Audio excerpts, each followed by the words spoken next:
Praise the Lord. കർത്താവിൻ്റെ വലിയ നാമം വാഴ്ത്തപ്പെടുമാറാകട്ടെ. അനുഗ്രഹിക്കപ്പെട്ടതായ ഈ നല്ല സമയത്തിനായി ദൈവത്തെ സ്തുതിക്കുന്നു. ദൈവത്തിന് മഹത്വം കരയേറ്റുന്നു. ന്യൂയോർക്കിലുള്ള എബ്രോൺ ഗോസ്പൽ അസംബ്ലി ക്രമീകരിച്ച ഈ പ്രത്യേക മീറ്റിങ്ങിൽ ദൈവത്തിൻ്റെ വചനവുമായി കടന്നു വരുവാൻ കർത്താവ് എനിക്ക് തന്ന അവസരത്തിനായി ഞാൻ ദൈവത്തെ സ്തുതിക്കുന്നു. എബ്രോൺ ഗോസ്പൽ അസംബ്ലി ന്യൂയോർക്ക് സഭയുടെ പാസ്റ്ററായിരിക്കുന്ന ബഹുമാനപ്പെട്ട കർത്താവിൻ്റെ ദാസൻ ജോൺ തോമസ് കുടുംബത്തിന് ഞാൻ എൻ്റെ വന്ദനത്തെ അറിയിക്കുന്നു. അദ്ദേഹം നാട്ടിൽ നടത്തുന്ന ഹെബ്രോൺ ബൈബിൾ കോളേജിനെ ഓർത്തും ദൈവത്തെ സ്തുതിക്കുന്നു. കോളേജിലും അവിടുത്തെ പ്രവർത്തനങ്ങളെ ഓർത്ത് പ്രാർത്ഥിപ്പാനും കോളേജ് സന്ദർശിപ്പാനും ഒക്കെ എൻ്റെ ജീവിതത്തിൽ ദൈവം ഇടയാക്കിയിട്ടുണ്ട്. ഇങ്ങനെ ന്യൂയോർക്കിൽ കടന്നു വരുവാൻ ദൈവം ഒരവസരം എൻ്റെ ജീവിതത്തിൽ ഒരുക്കി തന്നോർത്ത് ഞാൻ ദൈവത്തെ സ്തുതിക്കുന്നു. ഇവിടെയുള്ള വിവിധ സ്ഥലങ്ങളിലും മറ്റ് സ്റ്റേറ്റിലുമൊക്കെ പോയി കർത്താവിൻ്റെ വചനം പറയുവാൻ ദൈവം തന്ന ഭാഗ്യത്തെ ഓർത്ത് ഞാൻ ദൈവത്തെ സ്തുതിക്കുന്നു. ഇപ്രകാരം ഒരു വേദി കർത്താവ് ഒരുക്കി തന്ന ഈ സഭയിൽ ഇവിടെയുള്ള എല്ലാ ദൈവമക്കളെയും ഓർത്ത് ദൈവത്തെ സ്തുതിക്കുന്നു. ദീർഘനാളുകളായി അനുഗ്രഹിക്കപ്പെട്ട നിലയിൽ നടന്നു വരുന്ന ഈ ദൈവസഭയ്ക്കായി ഞാൻ ദൈവത്തെ സ്തുതിക്കുന്നു. നാട്ടിൽ നിന്ന് വിസിറ്റിങ്ങിന് വരുന്ന ദൈവദാസന്മാരെയൊക്കെ സ്വീകരിക്കുകയും അവർക്ക് ശുശ്രൂഷയ്ക്ക് അവസരവും ഒക്കെ ഒരുക്കി കൊടുക്കുന്ന ഒരു മാന്യ ദൈവദാസനാണ് പാസ്റ്റർ ജോൺ തോമസ്. വീണ്ടും കർത്താവ് അദ്ദേഹത്തിന് ആരോഗ്യവും ആയുസ്സും എല്ലാം കൊടുത്ത് അനുഗ്രഹിക്കട്ടെ എന്ന് ഞാൻ ഈ പ്രാരംഭത്തിൽ പ്രാർത്ഥിക്കുകയാണ്. അദ്ദേഹത്തെ അനുഗ്രഹിക്കുകയാണ്. എന്നെക്കുറിച്ച് പറയുവാൻ ഞാൻ ആഗ്രഹിക്കുന്നത്, ഞാൻ തിരുവല്ലായ്ക്കടുത്ത് തെങ്ങേലി എന്ന് പറയുന്ന സ്ഥലത്ത് ജനിക്കുവാനും എൻ്റെ പിതാവ് ഒരു കൊച്ചുപദേശി എന്ന പേരിൽ അറിയപ്പെടുന്ന കഴിഞ്ഞ 6 പതിറ്റാണ്ട് കാലം കേരളക്കരയിലും കേരളത്തിന് വെളിയിലും വിദേശ രാജ്യങ്ങളിലുമൊക്കെ കടന്നുപോയി ശുശ്രൂഷിപ്പാൻ ഭാഗ്യം ലഭിച്ച തെങ്ങേലി കൊച്ചുപദേശിയുടെ മകനാണ്. കർത്താവിൻ്റെ വേലയ്ക്ക് വേണ്ടി എന്നെ എൻ്റെ ജനനത്തിൽ തന്നെ എൻ്റെ പിതാവ് സമർപ്പിക്കുകയും വിദ്യാഭ്യാസാനന്തരം വിവിധ സെമിനാരികളിൽ പോയി കർത്താവിൻ്റെ വചനം പഠിക്കുവാനും തിയോളജിയിൽ ബിരുദാനന്ദ ബിരുദം എടുക്കുവാനും ഒക്കെ ദൈവം കൃപ തന്നു. പല ബൈബിൾ കോളേജുകളിൽ ദൈവവചനം പഠിപ്പിക്കാനൊക്കെയുള്ള ഭാഗ്യം കർത്താവ് തന്നു. പ്രാരംഭഘട്ടത്തിൽ ഇൻ്റർ കോളേജിയൽ പ്രയർ ഫെലോഷിപ്പ് എന്ന പ്രവർത്തനവുമായി ബന്ധപ്പെട്ട് കേരളത്തിലെ മലബാറിലും എറണാകുളം ജില്ലയിലും ആലപ്പുഴയിലുമൊക്കെ അതിൻ്റെ പ്രവർത്തകനായി അനേക യൗവനക്കാരെ, കോളേജ് വിദ്യാർത്ഥികളെ കർത്താവിലേക്ക് നയിക്കുവാൻ കർത്താവ് എനിക്ക് ഭാഗ്യം തന്നു. കുടുംബമായി ഞങ്ങൾക്ക് ഈ അമേരിക്കയിൽ വരുവാനൊരു ഭാഗ്യം കർത്താവ് ഒരുക്കി തന്നോർത്ത് ഞാൻ ദൈവത്തെ സ്തുതിക്കുകയാണ്. എൻ്റെ ICPF പ്രവർത്തനത്തിന് ശേഷം ഇന്ത്യ പെന്തക്കോസ്ത് ദൈവസഭയുടെ ഒരു പ്രവർത്തനം ആലപ്പുഴ പട്ടണത്തിൽ ആരംഭിക്കുവാനും 1999 മാർച്ച് 28 ആ പ്രവർത്തനം കർത്താവിൽ സമർപ്പിച്ച് ആരംഭിക്കുവാൻ കർത്താവ് കൃപ ചെയ്തു. അന്നു മുതൽ ഇന്ന് വരെ ആ സഭയുടെ ഫൗണ്ടർ പാസ്റ്ററായി സേവനമനുഷ്ഠിപ്പാനുള്ള ഭാഗ്യം കർത്താവ് തന്നു. ഏതാണ്ട് 26 വർഷത്തിലധികമായി ആ ദൈവസഭയുടെ പാസ്റ്ററായി തുടരുകയാണ്. 2014 ഇന്ത്യ പെന്തക്കോസ്ത് ദൈവസഭ ചേർത്തല സെൻറ്ററിൻ്റെ ചുമതല IPC പ്രസ്ബിറ്ററി കൗൺസിൽ എന്നെ ഏൽപ്പിച്ചു. അതും ഇന്ന് വരെ തുടരുവാനുള്ള ഭാഗ്യം കർത്താവ് തന്നു. ചേർത്തലയിലെ പ്രവർത്തനങ്ങളെ ഓർത്തും ദൈവമക്കളെ പ്രാർത്ഥിക്കണം. അത് നമ്മുടെ സുവിശേഷ പ്രവർത്തനത്തിന് വലിയ വളക്കൂറുള്ളതായ മണ്ണല്ല. ലത്തീൻ കത്തോലിക്കരെ തിങ്ങിപ്പാർക്കുന്നതായ പ്രദേശമാണ്. അപ്പോൾ തന്നെ ഹൈന്ദവ ധാരാളം അധിവസിക്കുന്ന ഒരു സ്ഥലമാണ്. അതുകൊണ്ട് പ്രവർത്തനത്തിന് വേണ്ടത്ര ഒരു പുരോഗതി അവിടെ നിന്ന് ഇതുവരെയും കാണുവാൻ സാധിച്ചിട്ടില്ല. എങ്കിലും ഞങ്ങൾ 10-12 ദൈവദാസന്മാർ വളരെ ആത്മാർത്ഥമായി ദൈവത്തിൽ ആശ്രയിച്ചുകൊണ്ട് വീടാന്തോറും കയറി ഇറങ്ങി പരസ്യയോഗങ്ങൾ നടത്തി കൺവെൻഷനുകളൊക്കെ നടത്തി ആ പ്രദേശത്തെ സുവിശേഷം അറിയിച്ചുകൊണ്ടിരിക്കുന്നു. ഭവനങ്ങളിലുള്ള 10 ആരാധനക്കൂട്ടങ്ങൾ നടക്കുന്നുണ്ട്. ദൈവദാസന്മാരൊക്കെ വളരെ ബുദ്ധിമുട്ടിയും പ്രയാസപ്പെട്ടുമാണ് അവിടെ സുവിശേഷ വേല ചെയ്യുന്നത്. ആ പ്രവർത്തനത്തിൻ്റെ വിശാലതയ്ക്കും വിപുലീകരണത്തിനും വളർച്ചയ്ക്കും ഈ മെസ്സേജ് കേൾക്കുന്ന ദൈവമക്കളെല്ലാവരും പ്രാർത്ഥിക്കണമേ എന്ന് ഞങ്ങൾ ആത്മാർത്ഥമായി നിങ്ങളോട് അപേക്ഷിക്കുകയാണ്. ഇങ്ങനെ ഒരു അവസരം കർത്താവ് ഈ രാജ്യത്ത് വരുവാനും ഈ രാജ്യത്തുള്ള വിവിധ സ്ഥലങ്ങളിൽ പോയി ദൈവവചനം ശുശ്രൂഷിപ്പാനും തന്ന ആ ഭാഗ്യത്തിനായി ഞാൻ ദൈവത്തെ വീണ്ടും സ്തുതിക്കുകയാണ്. എന്നെയും എൻ്റെ കുടുംബത്തെ ഓർത്ത് പ്രാർത്ഥിക്കണം. എൻ്റെ ഭാര്യ റൂബിയും ഈ ശുശ്രൂഷയിൽ എന്നോടൊപ്പം ഉണ്ട്. കർത്താവിൻ്റെ ദാസിയും ദൈവം ശുശ്രൂഷയിൽ വിവിധ സ്ഥലങ്ങളിൽ ഉപയോഗിച്ചുകൊണ്ടിരിക്കുന്നു. എല്ലാവിധമായ പ്രോത്സാഹനങ്ങളും പ്രാർത്ഥനയും എനിക്ക് നൽകിത്തരുന്നതായ ഈ അമേരിക്കയിലുള്ള എല്ലാ ദൈവമക്കളോടുമുള്ള നന്ദി ഞാൻ ഈ തരുണത്തിൽ അറിയിക്കുകയാണ്. നമുക്ക് ഈ സന്ധ്യയിലെ ചിന്തയ്ക്കായിട്ട് ചില വേദവചനം നമുക്ക് ശ്രമിക്കാം. അതിനായി കർത്താവ് എനിക്ക് തന്നിരിക്കുന്നതായ ഇന്നത്തെ വിഷയം മുറുകെ പിടിക്കേണ്ടതായ ചില കാര്യങ്ങൾ ദൈവവചനത്തിൽ നിന്ന് കണ്ടുപിടിക്കുവാനും അത് ദൈവമക്കളോട് അറിയിപ്പാനും ആണിന്ന് സന്ധ്യയെങ്കിൽ കർത്താവ് എനിക്ക് നിയോഗം തന്നിരിക്കുന്നത്. അതിനാധാരമായി നമുക്ക് ദൈവവചനത്തിലേക്ക് നമ്മുടെ ശ്രദ്ധയെ തിരിക്കാം. എന്തൊക്കെയാണ് നമ്മൾ മുറുകെ പിടിക്കേണ്ടത് എന്ന വേദപുസ്തകം രേഖപ്പെടുത്തിയിരിക്കുന്നത്. അപ്പോൾ തന്നെ നമ്മുടെ ദൈനംദിന ക്രിസ്തീയ ജീവിതത്തിലെ ഏറ്റവും ആവശ്യമായിരിക്കുന്ന അതിപ്രധാനമായ ചില കാര്യങ്ങളാണ് ഞാനിവിടെ എടുത്തു പറയുവാനായിട്ട് ആഗ്രഹിക്കുന്നത്. ധാരാളം കാര്യങ്ങൾ മുറുകെ പിടിക്കേണ്ടതിനെക്കുറിച്ച് വേദപുസ്തകത്തിൽ പരാമർശിച്ചിട്ടുണ്ട്. എന്നാൽ ഇന്ന് നമ്മുടെ ക്രിസ്തീയ ജീവിതത്തോടുള്ള ബന്ധത്തിൽ ഏറ്റവും പ്രാധാന്യമുള്ള ഏതാണ്ട് 7 കാര്യങ്ങൾ പറഞ്ഞ് ഈ മെസ്സേജ് ഇവിടെ അവസാനിപ്പിക്കുവാനാണ് ഞാൻ ആഗ്രഹിക്കുന്നത്. ഒന്നാമതായി ഞാൻ തിരഞ്ഞെടുത്തിരിക്കുന്നത് നമ്മൾ മുറുകെ പിടിക്കേണ്ട വിഷയം സുവിശേഷമാണ്. നമുക്കറിയാം, സുവിശേഷം അതിൻ്റെ ഡെഫിനിഷൻ ദാവീദിൻ്റെ സന്തതിയായി ജനിച്ച് ജീവിച്ച് മരിച്ചടക്കപ്പെട്ട് ഉയർത്തെഴുന്നേറ്റ കർത്താവായ യേശുക്രിസ്തുവാണ് നമ്മുടെ സുവിശേഷം. യേശുക്രിസ്തുവിനെക്കുറിച്ച് മറ്റുള്ളവരോട് പറയുന്ന സദ്വർത്തമാനമാണ് സുവിശേഷം. ഈ സുവിശേഷം നമ്മുടെ കയ്യിൽ വന്നതുകൊണ്ടാണ് നമ്മളും ഈ നല്ല വാർത്ത കേട്ട് രക്ഷിക്കപ്പെടുവാനും ഒരു ദൈവവൈദ്യരായി തീരുവാനുമുള്ള ഭാഗ്യം കർത്താവ് നമുക്ക് തന്നത്. ഞാനിതിനാധാരമായി എടുത്തിരിക്കുന്ന ദൈവവചന വാക്യം 1 കൊരിന്ത്യർ 15-ാം അധ്യായത്തിൻ്റെ 2-ാം വാക്യമാണ്. സുവിശേഷത്തെ നമ്മൾ മുറുകെ പിടിക്കുക. ഈ സുവിശേഷം നമ്മെ രക്ഷിച്ചു. അതുപോലെ തന്നെ ഇന്ന് ഈ സുവിശേഷം കേൾക്കുന്നതായ ധാരാളം ആളുകളുണ്ട്. അതിന് ധാരാളം മാധ്യമങ്ങളും ഇന്ന് ഒരുങ്ങിയിട്ടുണ്ട്. അത് മുഖാന്തരമായും ലോകത്തിൻ്റെ വിവിധ ഭാഗങ്ങളിലിരുന്ന് സുവിശേഷം കേട്ടുകൊണ്ടിരിക്കുകയാണ്. ഒരു സർവേയിൽ ഇപ്രകാരമാണ് കാണാൻ സാധിക്കുന്നത്. ഇന്ന് ലോകത്ത് ആകമാനം മുഴങ്ങിക്കേൾക്കുന്ന ശബ്ദം സുവിശേഷത്തിൻ്റെ ശബ്ദമാണ്. ഒരു കാലത്ത് ലോകത്ത് മുഴുവൻ മുഴങ്ങിക്കേട്ടതായിരിക്കുന്ന ശബ്ദം ഇൻക്വിലാബ് സിന്ദാബ എന്ന ആ ചുരുക്ക വാക്യമായിരുന്നു.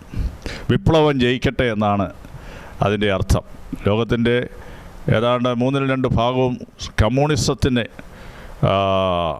കമ്മ്യൂണിസം വളർന്നു പന്തലിച്ചൊരു കാലഘട്ടമായിരുന്നു പോയ നൂറ്റാണ്ടുകൾ. എന്നാൽ ഇപ്പോൾ ഈ നൂറ്റാണ്ടിലും ഒക്കെ കേൾക്കുന്നതായ ശബ്ദം സുവിശേഷം എല്ലായിടത്തും മുഴങ്ങിക്കൊണ്ടിരിക്കുകയാണ്. അതിൻ്റെ ഫലമായി അനേക പാപികൾ മനസ്സാന്തരപ്പെട്ടുകൊണ്ടിരിക്കുന്നു. സുവിശേഷം കേൾക്കുന്ന അനേകർക്ക് ദൈവ അത്ഭുത സൗഖ്യം കൊടുക്കുന്നു. അത്ഭുതങ്ങളും അടയാളങ്ങളും വിവിധ വീര്യപ്രവൃത്തികളും ഒക്കെ സുവിശേഷത്തിൻ്റെ എവിടെ സുവിശേഷം പ്രസംഗിക്കുന്നോ അവിടെ പാപികൾ മനസ്സാന്തരപ്പെടുന്നു, അവിടെ അത്ഭുതങ്ങൾ നടക്കുന്നു, അടയാളങ്ങൾ നടക്കുന്നു, അവിടെ ദൈവസഭ ഉടലെടുക്കുന്നു. എഫേസ്യലേഖനം 6-ാം അധ്യായത്തിൽ നമ്മളതിൻ്റെ 15-ാം വാക്യം വായിക്കുമ്പോൾ സത്യസുവിശേഷം നമ്മുടെ കാലിന് ചെരുപ്പെന്ന് അവിടെ എഴുതി വച്ചിട്ടുണ്ട്. അപ്പോൾ രക്ഷിക്കപ്പെട്ട ദൈവമക്കളുടെ ഏറ്റവും അതിപ്രധാനമായ കർത്തവ്യമാണ് മറ്റുള്ളവരോട് സുവിശേഷം പറയുക എന്നുള്ളത്. നമ്മളെല്ലാവരും കാലിൽ ചെരുപ്പിടുന്നവരാണ്. ചെരുപ്പിടുമ്പോൾ നമ്മൾ ഓർക്കണം, ഇത് നന്മ സുവിശേഷിക്കുന്നവരുടെ കാൽ എത്ര മനോഹരം. സുവിശേഷം എന്ന ചെരുപ്പാണ് നമ്മൾ അണിഞ്ഞിരിക്കുന്നതെന്നും അതുകൊണ്ട് ഏത് സമയത്തും ഏതവസരത്തിലും മറ്റുള്ളവരോട് സുവിശേഷം നമ്മൾ പങ്കുവെക്കണം. സർവഭരണാധികാരിയായിരിക്കുന്ന, ലോകത്തിൻ്റെ അധിപതിയായിരിക്കുന്ന, സർവത്തെ സൃഷ്ടിച്ചിരിക്കുന്ന കർത്താവായ യേശുക്രിസ്തുവിനെക്കുറിച്ച് പ്രതിപാദിക്കുന്ന സന്ദേശമാണല്ലോ സുവിശേഷം. അത് പറയുന്നതിൽ നമ്മൾ ലജ്ജിക്കേണ്ട ആവശ്യമില്ല. അത് നമ്മൾ പറഞ്ഞാൽ അത് കേൾക്കുന്നവരുടെ ജീവിതത്തിൽ സമാധാനം ഉളവാക്കി കൊടുക്കും. അവൻ്റെ ജീവിതത്തിൽ അവന് മനസ്സാന്തര അനുഭവം ഉണ്ടാകും. അവൻ്റെ ജീവിതത്തിന് സമൂലമായ മാറ്റമുണ്ടാകുവാൻ ഇത് വലിയ കാരണമായി തീരും. അതുകൊണ്ട് സുവിശേഷത്തെ ദൈവമക്കൾ മുറുകെ പിടിക്കുന്നു എന്നുള്ളതിൻ്റെ അടയാളമാണ് നമ്മൾ ഈ സുവിശേഷം മറ്റുള്ളവരോട് പങ്കുവെക്കുക എന്നുള്ളത്. ഞാൻ സമയച്ചുരുക്കം കൊണ്ട് അതിവേഗത്തിൽ മുന്നോട്ട് പോവുകയാണ്. രണ്ടാമത്തെ കാര്യം നമ്മൾ മുറുകെ പിടിക്കേണ്ടത് എബ്രായ ലേഖനം 3-ാം അധ്യായം അതിൻ്റെ 14-ാം വാക്യത്തിൽ നമ്മൾ ഇപ്രകാരം വായിക്കുന്നു: ആദ്യ വിശ്വാസം അവസാനത്തോളം നമ്മൾ മുറുകെ പിടിക്കുക. Praise the Lord. അപ്പോൾ കർത്താവായ യേശുക്രിസ്തുവിനുള്ള വിശ്വാസം, ആ വിശ്വാസമാണ് എന്നെയും നിങ്ങളെയും രക്ഷിച്ചത്. ആ വിശ്വാസം സർവായുധ വർഗത്തിൻ്റെ കൂട്ടത്തിലെ ഒരായുധമാണ്. വിശ്വാസമെന്ന പരിച നമ്മുടെ കയ്യിലേന്തുക. വിശ്വാസമെന്ന പരിച നമ്മുടെ കയ്യിലുണ്ടെങ്കിൽ നമുക്കെതിരെ വരുന്ന എല്ലാ തീയമ്പുകളെയും, സ്വർലോകത്തിലെയും ദുഷ്ടാത്മസേനകളിലെ വാഴ്ചകളുടെ മേൽ, അധികാരങ്ങളുടെ മേൽ, ഈ ലോകം തൊടുത്തുവിടുന്നതായ എല്ലാ അന്ധകാര ശക്തിയുടെ മേലും നമ്മുടെ വിശ്വാസത്തിൻ്റെ മുമ്പിൽ ദൈവത്തിൻ്റെ സ്തോത്രം ശത്രു തൊടുത്തുവിടുന്ന എല്ലാ അമ്പുകളും അത് നമുക്ക് ഏശാതെ വണ്ണം അതിൻ്റെ മുന ഒടിഞ്ഞു പോകുന്നതായി നമുക്ക് കാണാൻ സാധിക്കും. അല്ലെങ്കിൽ മടങ്ങി നമുക്ക് ഏശാതെ വണ്ണം ഇരിക്കും. അതിന് നമ്മുടെ ജീവിതത്തിൽ ആവശ്യമായിരിക്കുന്ന ഒരു കാര്യം വിശ്വാസമെന്ന പരിചയമാണ്. നമ്മുടെ വിശ്വാസത്തിൻ്റെ മുമ്പിൽ എല്ലാ കാര്യങ്ങളും പരാജയപ്പെടും. നമുക്കറിയാം, വിശ്വാസത്തിൻ്റെ ഓപ്പോസിറ്റ് അവിശ്വാസമെന്നുള്ളതാണ്. അവിശ്വാസം ഒരു മനുഷ്യനെ പരാജയത്തിലേക്ക് നയിക്കുമ്പോൾ വിശ്വാസം മുറുകെ പിടിക്കുന്ന ഒരു ദൈവപൈതലിനെ വിശ്വാസം വലിയ ജയാളിയായി മുന്നോട്ട് നയിക്കുന്നതിന് അത് നമ്മെ സഹായിക്കും. നമുക്കറിയാം, വിശ്വാസമെന്ന് ആശിക്കുന്നതിൻ്റെ ഉറപ്പ് കാണാത്ത കാര്യങ്ങളുടെ നിശ്ചയമാണ്. ദൈവത്തിന് സ്തോത്രം. എനിക്കൊരു കാര്യം ദൈവം നൽകിത്തരും, ജോലി നൽകിത്തരും, എനിക്കൊരു വീട് നൽകിത്തരും, എനിക്ക് നല്ല വിദ്യാഭ്യാസം നൽകിത്തരും, നല്ല കുടുംബജീവിതം ദൈവം എനിക്ക് നൽകിത്തരും. എന്തൊക്കെ ഈ ലോകത്തിൽ ജീവിപ്പാൻ എനിക്ക് ആവശ്യമാണോ അതെല്ലാം എൻ്റെ കർത്താവ് അതതിൻ്റെ സമയത്ത് എനിക്ക് നൽകിത്തരുമെന്ന് വിശ്വസിക്കുന്നവർക്ക് മാത്രമേ ഇതിനെ മുറുകെ പിടിക്കാൻ പറ്റുകയുള്ളൂ. വിശ്വാസത്തെ മുറുകെ പിടിച്ചാൽ ഞാനീ പറയപ്പെട്ട കാര്യങ്ങളെല്ലാം അതിൻ്റേതായിരിക്കുന്ന സമയത്ത്, തക്ക സമയത്ത് തന്ന് നമ്മെ മാനിക്കുന്ന ഒരു ദൈവത്തെയാണ് നമ്മൾ സേവിക്കുന്നത്. ഞാൻ മുന്നോട്ട് പോകട്ടെ. മൂന്നാമതായിട്ട് മുറുകെ പിടിക്കേണ്ട കാര്യം തീത്തോസിൻ്റെ ലേഖനം 1-ാം അധ്യായം അതിൻ്റെ 9-ാം വാക്യത്തിൽ നമ്മൾ ഇങ്ങനെ വായിക്കുന്നു: വിശ്വാസവചനത്തെ നാം മുറുകെ പിടിക്കുക. ദൈവവചനത്തെ മുറുകെ പിടിക്കുക. നമുക്കറിയാം, ദൈവവചനം ജീവനും ചൈതന്യമുള്ളതും ഇരുവാഴ്ത്തലുള്ള ഏത് വാളിനേക്കാളും മൂർച്ചയേറിയതാണ്. അത് പ്രാണനെയും സന്ധിമഞ്ചകളെയും ഒക്കെ തുളച്ച് ചെന്ന് നമ്മുടെ ഹൃദയത്തിൻ്റെ എല്ലാ ചിന്തനങ്ങളെയും എല്ലാം അത് വിവേചിക്കുന്നതാകയാൽ ദൈവത്തിൻ്റെ വചനം വളരെ മുറുകെ പിടിക്കണം. അത് ദിവസേന വായിക്കണം. അത് വെറുതെ വായിക്കുകയല്ല, അത് ധ്യാനിച്ചു വായിക്കണം, മെഡിറ്റേഷൻ ചെയ്യണം. അത് നമ്മുടെ ജീവിതത്തിൽ സമൂലമായ മാറ്റം നമുക്ക് തരും. 19-ാം സങ്കീർത്തനത്തിലെ ദൈവവചനത്തിൻ്റെ പ്രാധാന്യമാണത് മുഴുവൻ എഴുതിയിരിക്കുന്നത്. അവിടെ പറയുന്നത് ഇങ്ങനെയാണ്: ഇവയെ പ്രമാണിക്കുന്നതിനാൽ, ദൈവവചനത്തെ ഞാൻ പ്രമാണിക്കുന്നതിനാൽ ദൈവം നമുക്ക് വേണ്ട എല്ലാ നന്മകളും നമുക്ക് നൽകിത്തന്ന് നമ്മെ മാനിക്കും. ഹല്ലേലൂയ. ഇത് ദിവ്യ ഔഷധമാണ്. അവൻ്റെ വചനം അയച്ചാണ് നമ്മെ സൗഖ്യമാക്കുന്നത്. ഇത് നമ്മുടെ നാഭിക്ക് ആരോഗ്യമാണ്. ഇത് നമ്മെ ഒരു അലങ്കാര മാലയണിയിക്കും. ഇതെപ്പോഴും കേൾക്കുകയും ധ്യാനിക്കുകയും പറയുകയും ചെയ്യുമ്പോൾ നമ്മുടെ ജീവിതത്തിൽ വലിയ വ്യത്യാസം ദൈവം നൽകിത്തരും. ദൈവത്തിന് സ്തോത്രം. അപ്പോൾ ദൈവവചനം എപ്പോഴും വായിക്കുന്നവരായിരിക്കണം, പഠിക്കുന്നവരായിരിക്കണം. അങ്ങനെയെങ്കിലും ഒരു വിശുദ്ധ ജീവിതം ചെയ്യുവാൻ നമുക്ക് സാധിക്കും. നമ്മുടെ അടുത്ത് വരുന്നതായ വ്യക്തികളോട് നമുക്ക് ദൈവവചനം പങ്കുവെക്കുവാനായിട്ട് സാധിക്കും. അതുകൊണ്ട് ഈ ദൈവവചനത്തെ മുറുകെ പിടിച്ചുകൊണ്ട് നമ്മൾ മുന്നോട്ട് പോകണം. ദൈവവചനം വിശ്വാസവചനമാണ്. ഇത് നമുക്ക് ആരോടും പറയാവുന്നതായ ഒരു സദ്വർത്തമാനമാണ്. ദൈവത്തിന് സ്തോത്രം. ഈ വചനം വെച്ചാണ് നമ്മെ അവസാന നാളുകളിൽ ദൈവം ന്യായം വിധിക്കുന്നത്. അപ്പോൾ ഇതിലെ സത്യങ്ങൾ, ഇതിലെ കൽപ്പനകൾ ഇതിലെ പ്രമാണങ്ങൾ നമ്മൾ അനുസരിച്ചില്ല എന്ന് നമുക്ക് പറയുവാനായിട്ട് ഇടവരരുത്. അതുകൊണ്ട് ദൈവവചനം 1-ാം സങ്കീർത്തനത്തിൽ നമ്മൾ വായിക്കുന്നു, അവൻ്റെ ന്യായപ്രമാണം രാപ്പകൽ ധ്യാനിക്കുന്ന മനുഷ്യൻ ഭാഗ്യവാൻ. അവൻ ആറ്റരിക്കുന്നത് നട്ടിരിക്കുന്നതും ഇല വാടാത്തതുമായ വൃക്ഷം പോലെ ഇരിക്കും. അവൻ ചെയ്യുന്നതൊക്കെയും സാധിക്കും. യോശുവയുടെ പുസ്തകത്തിൽ നമ്മൾ വായിക്കുന്നുണ്ട്, ഈ വചനം വിട്ട് നീ ഇടത്തോട്ടോ വലത്തോട്ടോ മാറരുത്. ഇത് എഴുതിയിരിക്കുന്നത് അനുസരിച്ച് പ്രമാണിച്ച് നീ നടന്നാൽ നീ കൃതാർത്ഥനായിത്തീരും. ദൈവത്തിന് സ്തോത്രം. അപ്പോൾ നമ്മുടെ പ്രവൃത്തികളൊക്കെ സാധിക്കണമെങ്കിൽ, നമ്മളായിരിക്കുന്ന മേഖലകളിൽ നമ്മളൊരു ജയാളിയായി തീരണമെങ്കിൽ ദൈവവചനത്തെ മുറുകെ പിടിച്ച് അതനുസരിച്ച് അത് മറ്റുള്ളവരോടും പറഞ്ഞ് നമ്മൾ മുന്നോട്ട് പോകുമ്പോൾ കർത്താവ് നമ്മെ ധാരാളമായി അനുഗ്രഹിക്കും. ഇതിൻ്റെ ഉഷ്ണമേൽക്കാതെ മറഞ്ഞിരിക്കുന്ന ഒന്നുമില്ല. ഇവയെ പ്രമാണിക്കുന്നതിനാൽ എനിക്ക് വളരെ നന്മയുണ്ട്.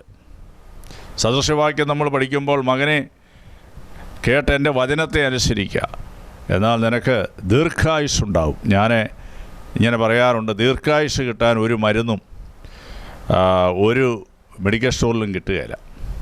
ഒരു ഡോക്ടർക്കും അതിനുള്ള കാര്യങ്ങൾ ചെയ്യാൻ കഴിയത്തില്ല. എന്നാൽ നമുക്ക് ദൈവം തന്ന ഈ വചനത്തെ ധ്യാനിക്കുകയും പഠിക്കുകയും മനസ്സിലാക്കുകയും ഹൃദയത്തിൽ സംഗ്രഹിക്കുകയും ചെയ്താൽ അത് നമുക്ക് ദീർഘായുസ് കിട്ടും. അതാ ഇവിടെ പറഞ്ഞിരിക്കുന്നത്, മകനെ കേട്ട് എൻ്റെ വചനത്തെ പ്രമാണിക്കുക, എന്നാൽ നിനക്ക് ദീർഘായുസ് ലഭിക്കും. 2 തെസ്സലോനിക്കർ 2-ാം അധ്യായം 15-ാം വാക്യം. 4-മതായി നമ്മൾ മുറുകെ പിടിക്കേണ്ട കാര്യത്തെ അവിടെ എഴുതി വച്ചിരിക്കുകയാണ്. ദൈവത്തിൻ്റെ പ്രമാണങ്ങളെ നാം മുറുകെ പിടിക്കുക. ദൈവം നമുക്ക് തന്നിരിക്കുന്നതായ പ്രമാണങ്ങളെ, അപ്പോസ്തലന്മാരിൽ കൂടെ ലഭിച്ചിരിക്കുന്ന പ്രമാണങ്ങളെ, പൗലോസിൽ കൂടെ നമുക്ക് ലഭിച്ചിരിക്കുന്ന പ്രമാണങ്ങളെ, ദൈവത്തിൻ്റെ സ്തോത്രം, അത് ദൈവസഭയ്ക്ക് ഏറ്റവും കാതലായ സത്യങ്ങളെ അതാത് കാലഘട്ടത്തിൽ ദൈവത്തിൻ്റെ പരിശുദ്ധാത്മാവ് ദൈവദാസന്മാർക്ക് കൊടുത്ത് കർത്താവിൽ നിന്ന് പ്രാപിച്ച് അവർ കേട്ട ഉപദേശങ്ങൾ രേഖപ്പെടുത്തിയിരിക്കുന്ന ഈ പ്രമാണങ്ങളെ നമ്മൾ മുറുകെ പിടിക്കണം. ആ പ്രമാണത്തിൽ നമ്മൾ ഉറച്ചു നിൽക്കണം.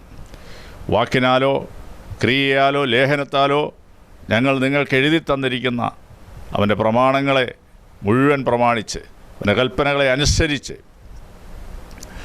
മുറുകെ പിടിച്ച് നമ്മൾ നിൽക്കുക എന്നുള്ളതാണ് നമുക്ക് കാണാൻ സാധിക്കുന്നത്. Praise the Lord. എബ്രായർ 5-ാം അധ്യായം 3-ാം അധ്യായത്തിൻ്റെ 6-ാം വാക്യത്ത് നമ്മൾ 5-മതായി മുറുകെ പിടിക്കേണ്ട കാര്യം എഴുതി വച്ചിരിക്കുക. 5-മതായി മുറുകെ പിടിക്കേണ്ടത് പ്രത്യാശയുടെ ധൈര്യം. പ്രത്യാശയുടെ ധൈര്യം മുറുകെ പിടിക്കുക. പ്രത്യാശയെ മുറുകെ പിടിക്കുക. എന്താണ് പ്രത്യാശ? നമുക്കറിയാം, നമ്മളൊക്കെ ജീവിക്കുന്നത് ഈ പ്രത്യാശ ഉള്ളതുകൊണ്ട്. ക്രിസ്തീയ ജീവിതം സക്സസ്സായി മുന്നോട്ട് പോകുന്നതിൻ്റെ കാര്യം നമുക്ക് പ്രത്യാശ ഉള്ളതുകൊണ്ടാണ്. അപ്പോൾ ഞാൻ മുകളിൽ പറയപ്പെട്ട 4 കാര്യങ്ങളും 5-മത്തെ കാര്യമാണ് പറയുന്നത്.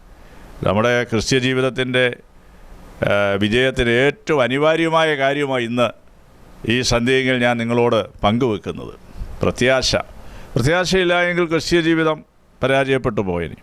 ഹല്ലേലൂയ. പ്രത്യാശയുടെ ഓപ്പോസിറ്റ് നിരാശയാണ്. ഇന്ന് നിരാശ നിമിത്തം അനേകരെ അവരുടെ ജീവൻ അവസാനിപ്പിക്കുക.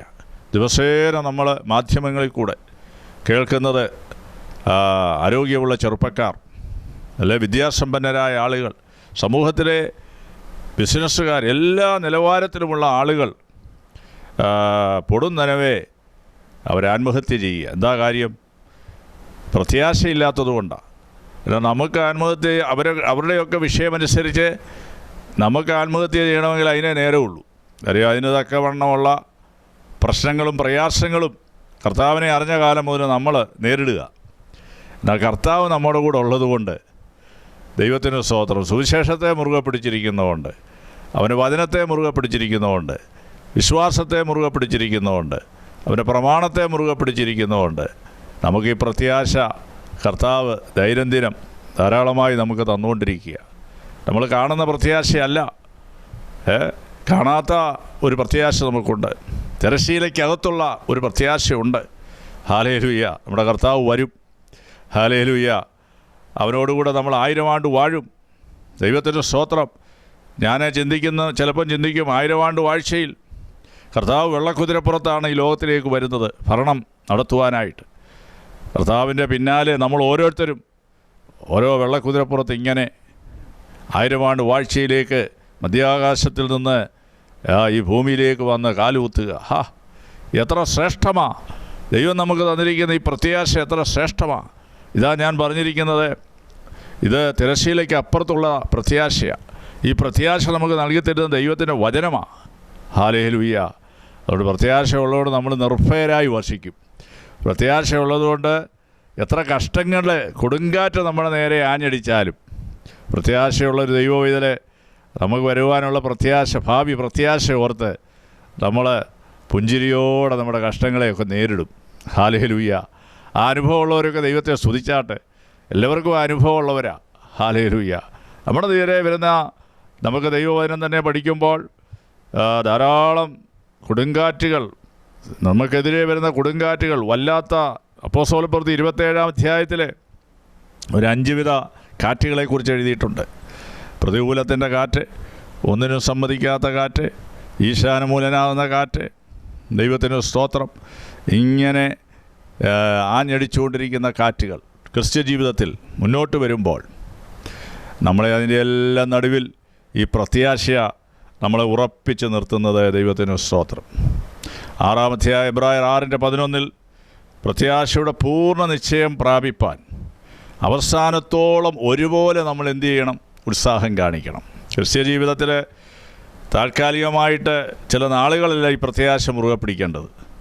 എന്ന് ക്രിസ്ത്യ ജീവിതം ആരംഭിച്ചോ അല്ലെങ്കിൽ എന്ന് രക്ഷിക്കപ്പെട്ടോ അന്ന് മുതൽ നമ്മുടെ കണ്ണടയുന്നിടം വരെ പ്രൈസ് ദി ലോർഡ് ഈ പ്രത്യാശയെ മുറുകെ പിടിക്കണം. കർത്താവ് ഒരുക്കി തന്നിരിക്കുന്ന ഈ പ്രത്യാശ, ഹല്ലേലൂയ. ഈ പ്രത്യാശയെക്കുറിച്ചൊക്കെ ഓർക്കുമ്പോൾ നമ്മുടെ ഉള്ളം സന്തോഷിക്കും, നൃത്തം ചെയ്യാൻ നമുക്ക് തോന്നും. ഹല്ലേലൂയ. കുടിവെച്ച കാറിൽ ഇന്ന് മന്ത്രിമാരൊക്കെ ശീഘ്രം പാഞ്ഞു പോകുന്നത് പോലെ 1000 ആണ്ട് വാഴ്ചയിൽ നമ്മൾ 1000 ആണ്ടാണ് നമുക്ക് വിരോധമായി പ്രവർത്തിച്ചവരുടെ നടുവിൽ വാഴാൻ പോകുന്നത്. സ്തോത്രം. നിസ്സാര കാര്യമല്ലത്, ഇതൊക്കെ വലിയ കാര്യമാണ്. ദൈവത്തിന് സ്തോത്രം. ഒരിക്കൽ ഞാൻ ആലപ്പുഴയിലുള്ള എൻ്റെ വീടിൻ്റെ അടുത്താണ് കേരളത്തിലെ കമ്മ്യൂണിസ്റ്റ് മന്ത്രിസഭയിലൊക്കെ ഭരിച്ച KR ഗൗരിയമ്മയുടെ വീട്. ഞാൻ എൻ്റെ കുടുംബമായിട്ട് ഗൗരിയമ്മയെ പോയി സന്ദർശിച്ചു. ഒരു ക്രിസ്മസിൻ്റെ നാളിലായിരുന്നു. ഞാൻ അവരോട് 2 മണിക്കൂർ സുവിശേഷം പറഞ്ഞു. ഒരു ബൈബിൾ അവർക്ക് കൈമാറി. അവർ വളരെ ഉത്സാഹത്തോടെ, ജിജ്ഞാസയോടെ സുവിശേഷം കേട്ടു. ഒടുവിൽ ഞാൻ ഗൗരിയമ്മയോട് പറഞ്ഞു, ഗൗരിയമ്മ ചില മന്ത്രിസഭകളിൽ ഏറിയാൽ 10 അല്ലെ 15 വർഷം ഭരണം നടത്തി കാണും. ഈ ക്രിസ്തീയ വിശ്വാസത്തിലേക്ക് ഞങ്ങളോടൊപ്പം ചേർന്നാൽ, ഒരു ദൈവപൈതലായി തീർന്നാൽ, രക്ഷിക്കപ്പെട്ടാൽ, സ്നാനപ്പെട്ടാൽ, ദൈവത്തിൻ്റെ സ്തോത്രം, ഒരു ദൈവപൈതലായി തീർന്നാൽ ദൈവം നമുക്കൊരുക്കിയിരിക്കുന്ന ഹല്ലേലൂയ ഭരണം 1000 വർഷമാണ്. ദൈവത്തിൻ്റെ സ്തോത്രം. ഈ ഭൂമിയിൽ 1000 വർഷം ദൈവമക്കൾ ഭരിക്കുന്ന ഒരു കാര്യം വേദോത്സവത്തിൽ എഴുതിയിട്ടുണ്ട്. അതിൻ്റെയൊക്കെ ഭാഗവാക്കായി തീരുവാനുള്ള ഭാഗ്യം ദൈവം തരുമെന്നൊക്കെ ഞാൻ മുൻ മന്ത്രിയോട് പറഞ്ഞു. അവരതൊക്കെ കേട്ട് സന്തോഷിക്കുകയും ചിരിക്കുകയും തലയാട്ടുകയൊക്കെ ചെയ്തു. നമുക്ക് പറയാനുള്ള കാര്യം ആരോടും പറയുക. അപ്പോൾ ഇതാ നമ്മുടെ പ്രത്യാശയെന്ന് ഞാൻ പറയുകയായിരുന്നു. ഇത് നമ്മൾ പറയാതിരുന്നാൽ എങ്ങനെയാ അവർ ഇങ്ങനെയൊരു കാര്യം ഉണ്ടെന്നും ഈ ദൈവത്തെ എന്നാൽ എനിക്കും വേണം, എനിക്കും അറിയണം, ഈ ദൈവത്തെ വചനത്തെ എനിക്ക് മുറുകെ പിടിക്കണം എന്നൊക്കെ ഒരു ആഗ്രഹമൊക്കെ അവർക്കുണ്ടാകണമെങ്കിൽ നമ്മൾ ഈ കാര്യങ്ങളൊക്കെ പറയണം. ഹല്ലേലൂയ. ഞാൻ 6ാമത്തെ മുറുകെ പിടിക്കേണ്ട കാര്യം എബ്രായ ലേഖനം 4-ാം അധ്യായം അതിൻ്റെ 14-ാം വാക്യത്തിൽ എഴുതി വച്ചിരിക്കുന്നു. നമ്മുടെ സ്വീകാര്യം മുറുകെ പിടിക്കുക. എന്താ നമ്മുടെ സ്വീകാര്യം? നമുക്ക് സ്വീകാര്യമുള്ളത് ആരോടാ? നമ്മുടെ കർത്താവായ യേശു ക്രിസ്തുവിനോടാ നമുക്ക് സ്വീകാര്യം. ഹല്ലേലൂയ. നമുക്ക് കാര്യമുള്ളത് കർത്താവിനോടാണ്. ഇവിടെ എഴുതിയിരിക്കുക, ആകാശത്തൂടെ കടന്നുപോയ ഒരു ശ്രേഷ്ഠ മഹാപുരോഹിതൻ നമുക്കുള്ളതുകൊണ്ട് നമ്മുടെ സ്വീകാര്യം നാം മുറുകെ പിടിക്കുക.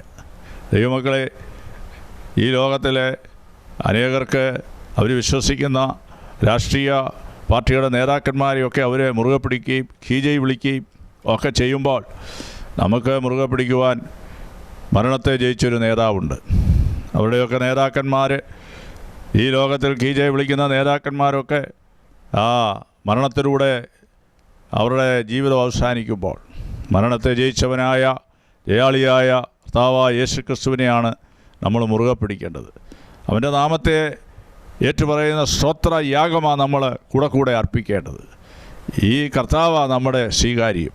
അതാണ് ആകാശത്തൂടെ കടന്നുപോയൊരു ശ്രേഷ്ഠ മഹാപുരോഹിതൻ നമുക്കുള്ളതുകൊണ്ട് നമ്മുടെ സ്വീകാര്യം. ഇദ്ദേഹത്തെ നമ്മുടെ ഏറ്റവും കാര്യങ്ങൾ ചെന്ന് നമുക്ക് തുറന്നു പറയാൻ കഴിയുന്ന ഒരു നേതാവാണ് നമ്മുടെ കർത്താവായ യേശുക്രിസ്തു, അല്ലെ നമ്മുടെ ദൈവം. അതുകൊണ്ട് ഭാരങ്ങളും പ്രയാസങ്ങളും ഒക്കെ വരുമ്പോൾ നമ്മൾ നിരാശപ്പെട്ടു പോകരുത്. ഈ ലോകത്തിൻ്റെ മക്കൾ എന്തെല്ലാം പഠിച്ചാലും എത്ര പണം അവർക്കുണ്ടെങ്കിലും നിസ്സാര വിഷയങ്ങളുടെ മുമ്പിൽ അവരുടെ പ്രശ്നത്തിന് പരിഹാരം നൽകി തരുവാൻ ആരുമില്ല എന്ന് മനസ്സിലാക്കുമ്പോഴാണ് അവരുടെ ജീവിതത്തെ അവർ അവസാനിപ്പിക്കുന്നത്. ഞാൻ ഈയിടെയായിട്ടൊക്കെ പറയാറുണ്ട്, ലേക്ക് ഷോറിലെ ഒരു കിഡ്നി സ്പെഷ്യലിസ്റ്റായ ഒരു ഡോക്ടർ ഉണ്ടായിരുന്നു. അതിൻ്റെ പേര് ഞാൻ വ്യക്തമായി ഓർക്കുന്നില്ല. എബ്രഹാം തോമസ് എന്നാണ്. 3000-ലധികം കിഡ്നി ട്രാൻസ്പ്ലാന്റ് ചെയ്തൊരു ഡോക്ടറാണ്. അദ്ദേഹത്തിന് 73 വയസ്സായി. അദ്ദേഹത്തിന് നടുവിനൊരു കലശലായ വേദന വന്നപ്പോൾ തൻ്റെ നടുവിനൊരു ഒരു ശസ്ത്രക്രിയ നടത്തേണ്ടി വന്നു. അതിൻ്റെ അനന്തരഫലമായി തനിക്ക് വേണ്ടത്ര പഴയതുപോലെ ഏബിളായിട്ട് തൻ്റെ ജോലിയിൽ വ്യാപൃതനാകുവാനായിട്ട് കഴിയത്തില്ല എന്നൊരു ചിന്ത തന്നെ ഭരിച്ചത് നിമിത്തം താനെ പെട്ടെന്ന് തന്നെ തൻ്റെ വണ്ടിയെടുത്ത് ഫാം ഹൗസിലേക്ക് പോയി തൻ്റെ ജീവൻ അവിടെ അവസാനിപ്പിച്ചു. നോക്കിയേ, നമ്മൾ ചിന്തിച്ചാൽ എത്ര വിചിത്രമായൊരു കാര്യമാണ്. കാര്യം പേര് കേട്ട പ്രശസ്തനായ ഡോക്ടർ, ധാരാളം പണം കൈവശമുള്ള ഡോക്ടർ, തൻ്റെ മകൻ ഡോക്ടർ, തനിക്ക് ജീവിക്കുവാൻ ആവശ്യമാകുന്ന എല്ലാ സൗകര്യങ്ങളും ഉണ്ടെന്നാൽ കണ്ടില്ലേ, ഇനി എനിക്ക് ഈ ജോലി ചെയ്യാൻ പറ്റത്തില്ലെന്ന് കേട്ടപ്പോൾ ആത്മഹത്യ ചെയ്ത് ജീവിതം അവസാനിപ്പിച്ചു. ദൈവമക്കളെ, അതാ ഞാൻ മുമ്പേ പറഞ്ഞത്, നമുക്കൊക്കെ ഇങ്ങനെയുള്ള കാര്യങ്ങളായിരുന്നെങ്കിൽ എത്ര വട്ടം നമ്മൾ ഈ ലോകത്ത് നിന്ന് ജീവൻ അവസാനിപ്പിച്ച് പോകേണ്ടവരാ. എന്നാൽ നമ്മളെ പിടിച്ചു നിർത്തുന്നത് ഈ ദൈവത്തിൻ്റെ സ്നേഹമാണ്, ഈ ദൈവത്തിൻ്റെ ശക്തിയാണ്, ഈ കർത്താവാണ് നമ്മളെ പിടിച്ചു നിർത്തുന്നത്. അതാ ഞാൻ പറഞ്ഞത്, ആകാശത്തൂടെ കടന്നുപോയ ഒരു ശ്രേഷ്ഠ മഹാപുരോഹിതനാണ് നമ്മുടെ സമീപത്ത് നിൽക്കുന്നത്. ഈ പുരോഹിതൻ നമ്മുടെ മധ്യേ ഉണ്ട്. നമ്മൾ കൂടുന്നിടത്തുണ്ട്. 2-3 പേര് എവിടെ കൂടിയാൽ അവിടെ നടുവിലുണ്ട്. ആ കർത്താവ് നമ്മുടെ നടുവിലും ഇന്ന് വന്നിട്ടുണ്ട്. അവനെ മുറുകെ പിടിച്ചോണം. നമ്മുടെ വീട്ടിലുണ്ട്. Hallelujah, hallelujah. അതിൻ്റെ താഴെ എഴുതി വെച്ചിരിക്കുകയാണ്, അതിൻ്റെ എബ്രായർ 4:16. അതുകൊണ്ട് കരുണ ലഭിപ്പാനും തത്സമയത്ത് സഹായത്തിനുള്ള വരം ലഭിപ്പാനുമായി നിങ്ങൾ ധൈര്യത്തോടെ ദൈവത്തിൻ്റെ കൃപാസനത്തിൻ്റെ അടുത്തേക്ക് വരിക. കണ്ടോ, ഇങ്ങനെയുള്ള ഒരു മഹാപുരോഹിതനെയാണ് ദൈവം തന്നിരിക്കുന്നത്. നിങ്ങളുടെ ഭവനത്തിൽ അല്ലെങ്കിൽ ഭാരവും പ്രയാസവും വരുമ്പോൾ നിങ്ങൾ എവിടെ മുട്ടുമടക്കുന്നോ അത് ദൈവത്തിൻ്റെ കൃപാസനമാണ്.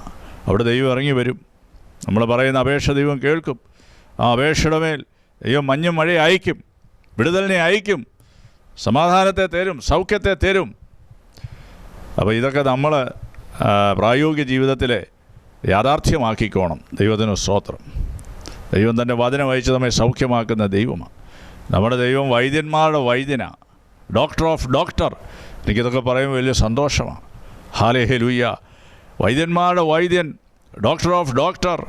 ഹല്ലേലൂയ. അവൻ്റെ വചനം അയച്ച് നമ്മെ സൗഖ്യമാക്കും. അത് മാത്രമാണോ, അവൻ്റെ അടിപ്പിണരുകളാൽ നമുക്ക് സൗഖ്യമുണ്ട്. ഈ ദൈവത്തെ, ഈ ശ്രേഷ്ഠ മഹാപുരോഹിതനായ ദൈവത്തെ മുറുകെ പിടിച്ചോണം. അവരുടെ കരുണ നമുക്ക് ലഭിക്കേണ്ട സമയത്ത് കരുണ ലഭിക്കും. തത്സമയത്ത് സഹായത്തിനുള്ള കൃപ ദൈവം നമുക്ക് നൽകിത്തരും. അതിന് നമ്മൾ ചെല്ലേണ്ട സ്ഥലമാണ് കൃപാസനം. കൃപാസനത്തിൻ്റെ അവിടെ ചെന്ന് മുട്ടുമടക്കി കൈകളെ വിരിച്ച് മുകളിലോട്ട് നോക്കി പ്രാർത്ഥിക്കുമ്പോൾ എൻ്റെ അപേക്ഷകൾക്കെല്ലാം ദൈവം മറുപടി തരും. അത് വിശ്വസിക്കുന്നവർ ദൈവത്തെ സ്തുതിച്ചാട്ട്. അത് വിശ്വസിച്ചാൽ മാത്രം പോരാ. ഈ പ്രസംഗം കേട്ട് കഴിഞ്ഞതിന് ശേഷം നിങ്ങൾ എപ്പോഴും ഇത് ചെയ്യണം. പ്രസംഗം കേൾക്കുന്നതിന് മുമ്പ് നിങ്ങൾ ചെയ്യുന്നവരാണെന്ന് എനിക്കറിയാം. എങ്കിലും ഒന്നുകൂടെ കാര്യക്ഷമമായ നിലയിൽ അതനുസരിക്കണം, അത് ചെയ്യണം എന്നുള്ളതിനാണ് ഞാൻ അങ്ങനെ പറഞ്ഞത്. എൻ്റെയൊക്കെ ജീവിതത്തിലെ ധാരാളം അനുഭവങ്ങൾ നിങ്ങളോട് പറയാനായിട്ട് സാധിക്കും. എത്രയോ അനുഭവങ്ങളാണ്. ദൈവത്തിൻ്റെ സന്നിധിയിൽ ചെന്ന് നടക്കത്തില്ലെന്ന് പറഞ്ഞിരിക്കുന്ന അനേകർ പറയും, ഇനി നടക്കത്തില്ല ഈ വിഷയം, ആ കാര്യം നടക്കത്തില്ല. ദൈവത്തിന് സ്തോത്രം. ഇങ്ങോട്ട് ഞാൻ അമേരിക്കയിൽ വരാൻ നേരത്തും ചിലർ പറഞ്ഞു, ഇപ്പോഴത്തെ ട്രംപിൻ്റെ നിയമം വലിയ കഠിനമാണ്, അവിടെ എമിഗ്രേഷനൊക്കെ വലിയ കടുകട്ടിയാണ്. അവിടെയെങ്കിലും ചെന്നിറങ്ങാൻ പറ്റുമെന്ന് തോന്നുന്നില്ല. ഇനിയും ചെന്നിറങ്ങിയാൽ 1 മാസത്തേക്കൊക്കെ വിസ അടിച്ച് തരത്തുള്ളൂ. പിന്നെ 1 മാസത്തിന് ശേഷം നിൽക്കണമെങ്കിൽ നമ്മൾ എന്തിന് നിൽക്കുന്നതെന്നൊക്കെ ഒരു വലിയ റിപ്പോർട്ട് എഴുതി കൊടുക്കണം. അതിനെല്ലാം തയ്യാറെടുക്കണം. ഞാൻ അങ്ങനെയൊന്നും പേടിക്കുന്ന ഒരാളല്ല. എന്നാൽ വലിയ വലിയ ആളുകളും ഒക്കെ ഇതിങ്ങനെ പറഞ്ഞപ്പോൾ അല്പം വിഷമം തോന്നി. വളരെ ആഗ്രഹിച്ച് പ്രാർത്ഥിച്ച് ന്യൂയോർക്കിൽ വരണമെന്നൊക്കെ ആഗ്രഹിച്ച് ഇങ്ങനെ ഒരുങ്ങിയിരിക്കുമ്പോൾ ഇങ്ങനെയൊക്കെയുള്ള വാർത്ത കേട്ടപ്പോൾ ഞാനീ പറഞ്ഞ പ്രസംഗം പോലെ തന്നെ നമുക്കൊരു കൃപാസനമുണ്ട്. അവിടേക്ക് ചെന്ന് ഹല്ലേലൂയ മുട്ടുമടക്കി സർവശക്തനായ ദൈവത്തോട് പ്രാർത്ഥിച്ചപ്പോൾ അവൻ ഞങ്ങളുടെ കാര്യങ്ങളെല്ലാം ഞങ്ങൾക്ക് വളരെ ഈസിയാക്കി തന്നു. സ്തോത്രം. എമിഗ്രേഷനിൽ ഈ പറഞ്ഞ പോലെ ഒരു ചോദ്യമൊന്നും ഞങ്ങളോട് ചോദിച്ചില്ല. എവിടെ പോകുന്നെന്ന് ചോദിച്ചു. സ്നേഹിതന്മാരെ കാണാൻ പോകുന്നെന്ന് പറഞ്ഞു. എന്നാൽ ഒന്ന് നേരെ നിന്നേ ഒരു ഫോട്ടോ എടുക്കട്ടെന്ന് പറഞ്ഞ് ഫോട്ടോ എടുത്ത് ഞങ്ങളെ വിട്ടു. ഒരു ചിരിയോടുകൂടെ ആ ഇമിഗ്രേഷൻ ഓഫീസർ ഞങ്ങളെ വിട്ടിട്ട് അടുത്ത ആളെ വിളിച്ചു. എടാ, നമ്മുടെ ദൈവം ആരാ? അവൻ അത്ഭുത മന്ത്രിയാ, വീരനാം ദൈവമാ, നിത്യപിതാവാ, സമാധാനത്തിൻ്റെ പ്രഭുവാ, ആധിപത്യം അവൻ്റെ തോളിലാ. ദൈവത്തിന് സ്തോത്രം. നമ്മുടെ കർത്താവിൻ്റെ പേരുകളാണ് ഞാൻ പറഞ്ഞത്. ആധിപത്യം അവൻ്റെ തോളിലെന്ന് പറയുമ്പോൾ ഗവൺമെൻറ് അപ്പോൺ ഹിസ് ഷോൾഡർ. അതാണ് 200-ലധികം രാജ്യങ്ങൾ ഇന്ന് ഈ ലോകത്തിലുണ്ട്. ഇനി എത്ര രാജ്യങ്ങളുണ്ടെങ്കിലും അതെല്ലാം നമ്മുടെ കർത്താവിൻ്റെ തോളിലാണ്. ആ കർത്താവ് വിചാരിക്കുന്ന പോലെ എല്ലാം നടക്കുകയുള്ളൂ. അതുകൊണ്ട് എന്നെ കേൾക്കുന്ന ദൈവമക്കളെ, ഒന്നിലും അധൈര്യപ്പെട്ടു പോകരുത്, ഒന്നിലും ചഞ്ചലിച്ചു പോകരുത്, മനം തകർന്നു പോകരുത്. നമ്മുടെ മുഖത്തെപ്പോഴും പുഞ്ചിരിയായിരിക്കണം. നമ്മുടെ കർത്താവ് ജീവിക്കുന്നു, അതുകൊണ്ടാണ് പുഞ്ചിരി. ഒരു മരിച്ച കർത്താവിനെയാണ് നമ്മൾ പ്രസംഗിക്കുന്നെങ്കിലും സേവിക്കുന്നെങ്കിലും പുഞ്ചിരി വരികയില്ല. ഹന്നായോട് ചോദിച്ചാൽ അവൾ പറയും, ഞാൻ എൻ്റെ പ്രാർത്ഥന, എൻ്റെ അപേക്ഷയൊക്കെ ദൈവത്തോട് കഴിച്ചു, ദൈവം എൻ്റെ പ്രാർത്ഥന കേട്ടു, ഞാൻ പ്രാർത്ഥിച്ചതിനൊക്കെ ദൈവം മറുപടി തരും. പിന്നെ 1 ശമൂവേൽ 1-ാം വാക്യത്തിൽ എഴുതിയിരിക്കുക, പിന്നെ അവരുടെ മുഖം വാടിയില്ല. ദൈവമക്കളുടെ മുഖം വാടരുത്. എപ്പോഴൊരു പുഞ്ചിരി നമ്മുടെ മുഖത്തുണ്ടായിരിക്കണം. എപ്പോഴൊരു സന്തോഷം നമ്മളിൽ നിന്ന് പുറപ്പെടണം. അത് കാണുന്നവർക്ക് തന്നെ ഒരു സന്തോഷമായി തീരും.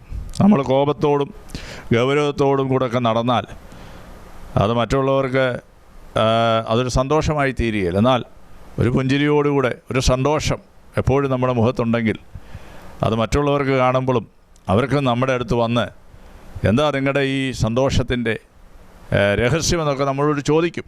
അങ്ങനെ അനേക ദൈവമക്കളോട് ചോദിച്ച ചരിത്രമുണ്ട്. അതുകൊണ്ടാണ് കർത്താവ് ഫിലിപ്പിയ ലേഖനത്തിൽ എഴുതി വച്ചിരിക്കുന്നത്, എപ്പോഴും സന്തോഷിപ്പീൻ, കർത്താവിൽ എപ്പോഴും സന്തോഷിപ്പീൻ. അതുതന്നെ ഞാൻ പിന്നെയും നിങ്ങളോട് പറയുന്നു, കർത്താവിൽ എപ്പോഴും സന്തോഷിപ്പീൻ. Hallelujah. Rejoice in the Lord always. Hallelujah. എപ്പോഴും പ്രാർത്ഥിപ്പീൻ, എപ്പോഴും സന്തോഷിപ്പീൻ, എല്ലാറ്റിനും സ്തോത്രം ചെയ്യുവീൻ. ഇതല്ലോ ക്രിസ്തുയേശുവിൽ നിങ്ങളെക്കുറിച്ചുള്ള ദൈവത്തിന് സ്തോത്രം. ദൈവത്തിൻ്റെ പർപ്പസ് ഇതാ, ദൈവത്തിൻ്റെ പ്ലാൻ ഇതാ, ദൈവത്തിൻ്റെ ഇഷ്ടം ഇതാ. This is the will of God എന്നാണ് എഴുതിയിരിക്കുന്നത്. എന്താ? നമ്മളെപ്പോഴും സന്തോഷിക്കണം. ദൈവത്തിനും അതാ സന്തോഷം. കാരണം എന്നിൽ അവന് വിശ്വാസമുള്ളതുകൊണ്ട് അവൻ സന്തോഷിക്കുന്നത്. 1,000 രൂപ കടവും 1,000 രൂപ ഭാരവും പല ബുദ്ധിമുട്ടുകൾ നമുക്കുണ്ടെന്നപ്പം കർത്താവിനറിയാം. അപ്പോൾ നമ്മൾ സന്തോഷിക്കുമ്പോൾ ദൈവം അതിന്മേലെല്ലാം റിലീസ് ചെയ്യും. കേട്ടോ, ഇത്രയൊക്കെ ബുദ്ധിമുട്ടും പ്രയാസവും ഇവൻ്റെ ഉള്ളിൽ ഉണ്ടായിട്ടും ഇവനെന്ത് സന്തോഷത്തോടും വിശ്വാസത്തോടും നടക്കുന്നു, ഇവൻ പ്രാർത്ഥിക്കുന്നു, സ്തോത്രം ചെയ്യുന്നു. ഇത് കാണുമ്പോഴാണ് ദൈവം നമുക്ക് വേണ്ടി പ്രവർത്തിക്കുന്നത്. ഞാൻ വാക്കുകളെ ചുരുക്കട്ടെ. ഞാൻ 6 കാര്യം പറഞ്ഞു മുറുകെ പിടിക്കേണ്ടത്. ഞാൻ 7-ാമത്തെ കാര്യം കൂടെ പറഞ്ഞ് ഞാൻ അവസാനിപ്പിക്കാം. അത് വെളിപ്പാട് പുസ്തകം 3-ാം 11-ാം വാക്യമാണ്. നിൻ്റെ കിരീടത്തെ നീ മുറുകെ പിടിക്കുക. നമുക്കുള്ള ഒരു കിരീടം ദൈവം നമുക്ക് തരും. കിരീടത്തിൻ്റെ പേര് നമുക്കറിയാം, ജീവൻ്റെ കിരീടം. ഹല്ലേലൂയ. അത് അപ്പോസ്തലനായ പൗലോസ് തൻ്റെ ജീവിതാവസാനത്തിൽ തൻ്റെ മരണം ഈർച്ചവാളിനാൽ അറക്കപ്പെട്ടാണ് താൻ മരിച്ചത്. ആ ഈർച്ചവാൾ തലേ ദിവസം തൻ്റെ മുമ്പിൽ നിന്നത് രാഗിയപ്പോൾ അപ്പോസ്തലനായ പൗലോസ് തൻ്റെ അവസാനത്തെ ലേഖനം എഴുതി ഇങ്ങനെ അവസാനിപ്പിച്ചു: ഞാൻ നല്ല പോർ പൊരുതു, ഞാൻ ഓട്ടം തികച്ചു, ഞാൻ വിശ്വാസം കാത്തു, നീതിയുടെ കിരീടം എനിക്കായി വച്ചിരിക്കുന്നു. അതെനിക്ക് മാത്രമല്ല, അവർ പ്രത്യക്ഷതയിൽ പ്രിയം വെച്ച ഏവർക്കും കൂടെ. എത്ര ശ്രേഷ്ഠകരമായൊരു അനുഭവം! ഈ അനുഭവമാണ് നമ്മുടെയും ജീവിതത്തിൽ വേണ്ടത്. ഒരു നീതിയുടെ കിരീടം, ഒരു ജീവ കിരീടം, പ്രശംസാ കിരീടം. ദൈവം നമുക്കായിട്ട് അനേക കിരീടങ്ങളെ ഒരുക്കിയിട്ടുണ്ട്. ഹല്ലേലൂയ. മറ്റുള്ളവരെ സുവിശേഷം പറഞ്ഞ് ദൈവവചനം പറഞ്ഞ് നമ്മൾ നേടിയാൽ നമുക്ക് ലഭിക്കുന്ന കിരീടമാണ് ഹല്ലേലൂയ, പ്രശംസാ കിരീടം. അതുകൊണ്ട് സുവിശേഷം ആവോളം അറിയിക്കണം. പ്രശംസാ കിരീടങ്ങൾ നിങ്ങൾ മേടിച്ച് കൂട്ടുന്നവരായിത്തീരണം. ജീവൻ്റെ കിരീടം അവസാനത്തോളം ജീവിതം വിജയപ്രദമായി നയിച്ചവർക്കെല്ലാം ദൈവം കൊടുക്കുന്ന നിനക്കുള്ള കിരീടത്തെ നീ മുറുകെ പിടിക്കുക. ഹല്ലേലൂയ. അവിടെ എഴുതി വച്ചിരിക്കുന്നു, ജയിക്കുന്നവനെ ഞാൻ ആലയത്തിൻ്റെ തൂണാക്കും. നമ്മളൊരു തോറ്റ വിശ്വാസിയായിരിക്കരുത്, ജയിച്ച വിശ്വാസിയായിരിക്കണം. ജയിച്ച വിശ്വാസിയാണ് ദൈവം ആലയത്തിൻ്റെ തൂണാക്കുന്നത്. സ്തോത്രം. ഹല്ലേലൂയ. ജയിച്ച വിശ്വാസിയെ ആലയത്തിൻ്റെ തൂണാക്കും. ഹല്ലേലൂയ. അവനൊരിക്കലും അവിടെ നിന്ന് പോകുകയില്ലെന്നാണ് ദൈവവചനത്തിൽ എഴുതിയിരിക്കുന്നത്. ഹല്ലേലൂയ. അപ്പോൾ നമ്മളെ ആക്കിയിരിക്കുന്ന ദൈവസഭയിൽ അടിയുറച്ച് നിൽക്കണം. 6 മാസം ഒരു സഭ, അടുത്ത 6 മാസം മറ്റൊരു സഭ, പിന്നെ 2 വർഷം കഴിയുമ്പോൾ അടുത്തൊരു സഭ. ഇങ്ങനെയൊക്കെ സഞ്ചരിക്കുന്ന അനേക ആളുകളുണ്ട്. അങ്ങനെ ആയിരിക്കരുത്. നിരക്ഷിക്കപ്പെട്ട സഭയിൽ നിനക്ക് ദൈവവചനം ആദ്യമായി പറഞ്ഞു തന്ന ദൈവദാസൻ്റെ കീഴിൽ അദ്ദേഹത്തോട് ചേർന്ന് നിന്ന് പ്രവർത്തിച്ച് മറ്റുള്ളവരോട് സുവിശേഷം പറഞ്ഞ് അനേകരെ ആ സഭയിലേക്ക് കൊണ്ടുവരുന്നതിന് ആത്മാർത്ഥമായി കർത്തൃദാസന്മാരോട് ചേർന്ന് നിന്ന് പ്രവർത്തിക്കണം. അങ്ങനെ പ്രവർത്തിക്കുന്ന ദൈവ പൈതലിനെക്കുറിച്ചാണ് എഴുതിയിരിക്കുന്നത്, ജയിക്കുന്നവനെ ഞാൻ ആലയത്തിൻ്റെ തൂണാക്കും. അപ്പോൾ നാമേ ജയിച്ച വിശ്വാസിയാണ് ആലയത്തിൻ്റെ തൂണ. ഏതാലയമാണ്? ദൈവസഭ എന്ന ആലയം. എൻ്റെ തൂണായി ദൈവം നമ്മെ നിർത്തും. അവിടെ നിന്ന് അവൻ ഒരിക്കലും എന്ത് ചെയ്യത്തില്ല, അവൻ അവിടുന്ന് ഇളകിപ്പോകത്തില്ല. ദൈവത്തിൻ്റെ സ്തോത്രം. ഹല്ലേലൂയ. അങ്ങനെ നമ്മൾ അവസാനത്തോളം നിൽക്കുമ്പോഴാണ് ആ വേദഭാഗം ഇങ്ങനെ എഴുതി അവസാനിപ്പിച്ചിരിക്കുന്നു. ഞാൻ അവന് പുതിയ നാമം ഞാൻ അവൻ്റെ നെറ്റിമേൽ എഴുതും. ഞാൻ അവൻ്റെ മേൽ 3 മുദ്രയിടും. 1 പിതാവായ ദൈവത്തിൻ്റെ മുദ്ര, 2 പുതിയ യെരൂശലേമിൻ്റെ മുദ്ര, 3 എൻ്റെ പുതിയ നാമത്തിൻ്റെ മുദ്ര. ദൈവത്തിന് സ്തോത്രം. ഈ 3 മുദ്ര നമ്മുടെ മേൽ ദൈവം ഇട്ടിട്ടുണ്ട്. ഇവൻ ദൈവത്തിനുള്ളവനാണ്, ഇവൻ പുതിയ യെരൂശലേമിൽ വാഴേണ്ടവനാണ്. ഹല്ലേലൂയ. പിതാവായ ദൈവം ഇവനെ സ്നേഹിച്ചിവനെ ദൈവവൈതലാക്കി തീർത്തതാണെന്നുള്ള പിതാവിൻ്റെ മുദ്ര. പുത്രനായ യേശു ക്രിസ്തുവിൽ കൂടെ അവൻ രക്ഷ കരസ്ഥമാക്കി എന്നുള്ള പുത്രൻ്റെ മുദ്ര. ഈ മുദ്ര ഏറ്റവരായിരിക്കുന്ന നമുക്ക് ഒരു ദോഷവും വരാൻ ദൈവം അനുവദിക്കത്തില്ല. അതുകൊണ്ട് ഞാൻ വാക്കുകളെ ചുരുക്കട്ടെ, ഞാൻ കൺക്ലൂഡ് ചെയ്യട്ടെ. ഇന്ന് നമ്മൾ കേട്ടതായ ഈ സന്ദേശം നിങ്ങൾ ഒരിക്കലും മറന്നു കളയരുത്. ഇതിനെ മുറുകെ പിടിക്കണം. എന്തൊക്കെയാണ്, ഏത് ഉറക്കത്തിൽ ചോദിച്ചാലും പറയണം. എന്തൊക്കെയാണ് മുറുകെ പിടിക്കേണ്ടത്? ഞാൻ ആദ്യമായി പറഞ്ഞത് സുവിശേഷത്തെയാണ്. അതെ, കർത്താവായ യേശു ക്രിസ്തുവിനെക്കുറിച്ചുള്ള ചരിത്രമാണ് സുവിശേഷം. ആ സുവിശേഷത്തെ ഞാനും നിങ്ങളും മുറുകെ പിടിക്കണം. 2 ആദ്യ വിശ്വാസത്തെ മുറുകെ പിടിക്കണം. ആദ്യ വിശ്വാസം രക്ഷിക്കപ്പെട്ട നാളുകൾ ഉള്ള വിശ്വാസമല്ല. അന്ന് തുടങ്ങിയ ആ വിശ്വാസം അവസാനത്തേക്ക് വരുമ്പോൾ അത് കത്തി അധികമായി ശോഭിച്ച് വരണം. അവസാനത്തോളം അത് മുറുകെ പിടിക്കുന്നതിൽ ഉത്സാഹം കാണിക്കണം. 3 അവൻ്റെ ഈ വിശ്വാസ വചനത്തെ, ആകാശം ഭൂമിയും മാറിപ്പോയാലും ദൈവവചനത്തിൽ നിന്നൊരു വള്ളിയോ പുള്ളിയോ എന്ത് ചെയ്യുന്നില്ല, മാറിപ്പോകുന്നില്ല. ഈ വചനത്തെ നിങ്ങൾ മുറുകെ പിടിക്കണം. വചനത്തെ നമ്മുടെ ഹൃദയത്തിൽ സംഗ്രഹിച്ചാൽ നമുക്ക് പാപം ചെയ്യാൻ കഴിയത്തില്ല. ഞാൻ അവൻ്റെ വചനത്തെ എൻ്റെ ഹൃദയത്തിൽ സംഗ്രഹിച്ചിരിക്കുന്നതിനാൽ എനിക്ക് പാപം ചെയ്യുവാൻ കഴിയത്തില്ല. ദൈവത്തിന് സ്തോത്രം. 4ാമതായി അവൻ്റെ പ്രമാണങ്ങളെ നമ്മൾ എന്ത് ചെയ്യണം? മുറുകെ പിടിക്കണം. ഹല്ലേലൂയ. 5ാമതായി പ്രത്യാശയെ നമ്മൾ മുറുകെ പിടിക്കണം. 6ാമത് നമ്മുടെ കർത്താവിനെ മുറുകെ പിടിക്കണം. ആകാശത്തൂടെ കടന്നുപോയ ഒരു ശ്രേഷ്ഠ മഹാപുരോഹിതൻ നമുക്കുള്ളതുകൊണ്ട് ഹല്ലേലൂയ, ഈ മഹാപുരോഹിതനെ, നമ്മുടെ കർത്താവിനെ മുറുകെ പിടിക്കണം. യാക്കോബ് മുറുകെ പിടിച്ചു. യാക്കോബ് പറഞ്ഞു, നീ എന്നെ അനുഗ്രഹിച്ചല്ലാതെ ഞാൻ നിന്നെ എന്ത് ചെയ്യത്തില്ല, വിടുകയില്ല. ഇങ്ങനെ നമ്മുടെ ജീവിതത്തിൻ്റെ പ്രതിസന്ധികളും പ്രതികൂലങ്ങളും വരുമ്പോൾ യാക്കോബ് മുറുകെ പിടിച്ച പോലെ കർത്താവിനെ മുറുകെ പിടിക്കണം. നമ്മുടെ അപ്പച്ചനാ, നമ്മുടെ ഡാഡിയാ. ഹല്ലേലൂയ. ഞാൻ നിങ്ങളെ ഒരു നാളും കൈവിടുകയില്ല, ഒരു നാളും ഉപേക്ഷിച്ച് കളയത്തില്ല എന്ന് പറഞ്ഞ കർത്താവ്, ആ കർത്താവിനെ നമ്മൾ മുറുകെ പിടിക്കണം. യോഹന്നാൻ്റെ സുവിശേഷം 14-ാം അധ്യായത്തിലെ ഒരു വാക്യമുണ്ട്, ഞാൻ നിങ്ങളെ അനാഥരായി വിടുകയില്ല. എത്ര മനോഹരമായൊരു വചനമാണ്. നിങ്ങളെ ഒരിക്കലും അനാഥരായി, നമ്മുടെ അപ്പനും അമ്മയും ഒക്കെ ഈ ലോകത്തിൽ നിന്ന് മാറ്റപ്പെടും. നമ്മളെ പ്രിയപ്പെട്ടവരൊക്കെ മാറ്റപ്പെടും. എന്നാലും കർത്താവ് നമുക്ക് ഉറപ്പ് വന്നിരിക്കുക, അവരൊക്കെ മാറിയാലും മാറ്റപ്പെട്ടാലും ഞാൻ അനാഥനായി നിന്നെ വിടുകയില്ല. ഹല്ലേലൂയ. ഞാൻ ലോകാവസാനത്തോളം എല്ലാ നാളും നിങ്ങളോടുകൂടെയുണ്ട്. ഈ കർത്താവിനെ മുറുകെ പിടിച്ച് നമുക്ക് മുന്നോട്ട് പോകാം. അവസാനമായി ദൈവം നമുക്ക് വെച്ചിരിക്കുന്ന കിരീടത്തെ മുറുകെ പിടിക്കണം. Hallelujah, hallelujah. വിവിധ കിരീടധാരികളായി ഹല്ലേലൂയ പൊൻകുരുത്തോലയും പിടിച്ച് കർത്താവിൻ്റെ സന്നിധിയിൽ നമ്മൾ ജയാളികളായി നിൽക്കുന്നതായ ആ മനോഹരമായ കാഴ്ച നമ്മൾ ഇടയ്ക്കിടയ്ക്ക് കാണണം. Hallelujah, hallelujah. ദൈവത്തിന് സ്തോത്രം, സ്തോത്രം, സ്തോത്രം. അപ്പോൾ അവൻ്റെ കിരീടങ്ങളെ മുറുകെ പിടിക്കുക. ഒരു ജയിച്ച വിശ്വാസിയായിരിക്കും. ജയിക്കുന്നവനാണ് ഞാൻ ആ കിരീടം കൊടുക്കുന്നത്. അവനെ ദൈവസഭയുടെ ഒരു തൂണാക്കി ദൈവം നിർത്തിയിരിക്കുക. ഒരിക്കലും അവിടുന്ന് ഇളകി മാറുകയില്ല. അവൻ്റെ മേലുള്ള 3 സീലിനെ കുറിച്ച് ഞാൻ പറഞ്ഞു. 1 പിതാവിൻ്റെ മുദ്ര, 2 പുതിയ യെരൂശലേമിൻ്റെ മുദ്ര, 3 ദൈവത്തിന് സ്തോത്രം ഹല്ലേലൂയ കർത്താവായ യേശു ക്രിസ്തുവിൻ്റെ പുതിയ നാമമെന്ന മുദ്ര. ദൈവമക്കളെ, ഈ വചനം നിങ്ങളുടെ ഹൃദയത്തിൽ നിങ്ങൾ സംഗ്രഹിച്ച് വെക്കുക.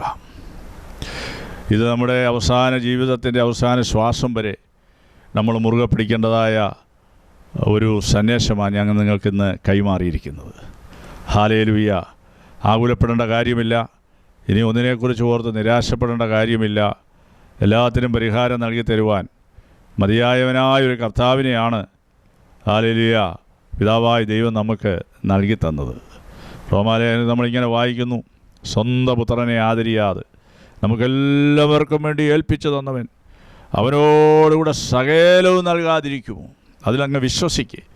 സകലവും നൽകി തരുന്നൊരു ദൈവം, പിതാവായ ദൈവം തന്നെ പുത്രനെ നമ്മുടെ രക്ഷയ്ക്കായി ഒരുക്കി തന്നെങ്കിൽ ഇനി നമുക്ക് ഈ ലോകത്തിൽ ജീവിപ്പാൻ ആവശ്യമാണെന്നൊക്കെ ദൈവം നൽകിത്തരും. ജീവിതത്തിൽ നമ്മൾ ഇറങ്ങിത്തിരിക്കുമ്പോൾ നമുക്ക് ലഭിക്കുമോ എന്നൊക്കെ ഒരു ചിന്തയുണ്ട്. എന്നാൽ എനിക്കിന്ന് പറയാൻ കഴിയും, ഒരു 37 വർഷമായി ഈ കർത്താവിൻ്റെ വേലയിലായിരിക്കുന്നു. ആദ്യമൊക്കെ ചിന്തിച്ചു എങ്ങനെയൊക്കെ മുന്നോട്ട് പോകും, പട്ടിണി കിടക്കേണ്ടി വരും, കടവും ഞെരുക്കവും ഒക്കെ വരേണ്ടി വരും, കടം മേടിച്ചിക്കേണ്ടിയൊക്കെ വരും. എന്നാൽ ഇന്ന് വരെ അതിനൊന്നുമുള്ള ഒരു സാഹചര്യവും ദൈവം ഒരുക്കിയില്ല. ദൈവം എത്ര നല്ലവനെന്ന് പറയുവാൻ എല്ലാ കാലത്തും ഇടയാക്കും. ഹല്ലേലൂയ. ദൈവത്തിൽ പറയുന്ന പോലെ വായ്പ മേടിക്കുവാൻ ഇട വരുത്തുകയില്ല. എന്നാൽ നമുക്ക് വായ്പ കൊടുക്കുവാൻ തക്കവണ്ണം ദൈവം നമ്മളെ അനുഗ്രഹിക്കുമെന്നാണ് എഴുതിയിരിക്കുന്നത്. നീ വായ്പ വാങ്ങുകയില്ല, നീ വായ്പ കൊടുക്കുന്നവനായിത്തീരും. അതുകൊണ്ട് ഈ നല്ല കർത്താവിനെ ജീവിതത്തിൻ്റെ എല്ലാ സാഹചര്യങ്ങളിലും മുറുകെ പിടിച്ചുകൊണ്ട് നമുക്ക് മുന്നോട്ട് പോകുവാൻ എന്നെ കേൾക്കുന്ന നിങ്ങൾക്കെല്ലാവർക്കും കർത്താവ് ഇടയാക്കട്ടെ എന്ന് പ്രാർത്ഥിച്ചുകൊണ്ട്, നിങ്ങളെ അനുഗ്രഹിച്ചുകൊണ്ട്, എനിക്കിങ്ങനെ ഒരു അവസരം ഒരുക്കി തന്ന ഹെബ്രോൻ ഗോസ്പൽ ചർച്ചിനോടും എൻ്റെ പാസ്റ്ററോടും ദൈവമക്കളോടും എല്ലാം ഞാൻ നന്ദി അറിയിക്കുന്നു. ഈ പ്രസംഗം പിടിച്ച് അനേകർക്ക് അനുഗ്രഹമാക്കി തീർക്കുന്നതിന് ഹല്ലേലൂയ സഹായിക്കുന്ന പ്രിയ ഷാജി ബദറിനെയും കുടുംബത്തെ അനുഗ്രഹിച്ച് പ്രാർത്ഥിക്കുന്നു. നമുക്ക് ഒരു നിമിഷം ദൈവത്തോട് പ്രാർത്ഥിക്കാം. സ്വർഗസ്ഥനായ പിതാവേ, വിലയേറിയ നിമിഷത്തിനായി ഞങ്ങൾ ദൈവത്തെ സ്തുതിക്കുന്നു. അനുഗ്രഹിക്കപ്പെട്ട ഒരു സന്ധ്യ ഞങ്ങൾക്ക് ഒരുക്കി തന്നതിനായി സ്തോത്രം. നിൻ്റെ വചനം കർത്താവേ ഞങ്ങൾക്ക് ഏതവസരത്തിലും പറയുവാൻ ദൈവം ഞങ്ങളെ സഹായിക്കുന്നതിനായി സ്തോത്രം. സമയത്തും അസമയത്തും ഒരുങ്ങിയിരിക്കുക എന്നെഴുതിയ വചനപ്രകാരം കർത്താവെ ഇത് പ്രസ്താവിപ്പാൻ ഞങ്ങളെ എപ്പോഴും ദൈവം ഒരുക്കുന്നതിനായി സ്തോത്രം.